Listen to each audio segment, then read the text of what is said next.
Hello, beaches. I'm in Florida now. Oh, God. We're having problems already. So, anyways, I was going to DoorDash today in Pensacola. I left Nashville last night, or started in Hendersonville, went all the way through Nashville, all the way to the south side, and I thought, well, I might stop in Huntsville or Birmingham and DoorDash there. And I thought, no, I'm ready to get to the beach. So here I am. But there's not a whole lot of opportunity right now. They won't even let me log in. I did log in for breakfast for a few minutes. I was on for about 30 minutes and realized there was nothing happening. This area is not,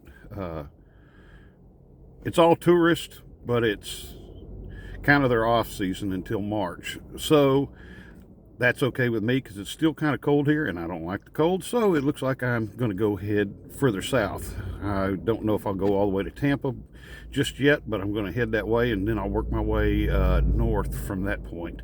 Well, anyway, so there's no door dashing here. Sometimes that's the way it is. Sometimes you shut out. Sometimes you can find something to do. But right now, nothing to do. So I'm going to go find a new location. Y'all have a good one.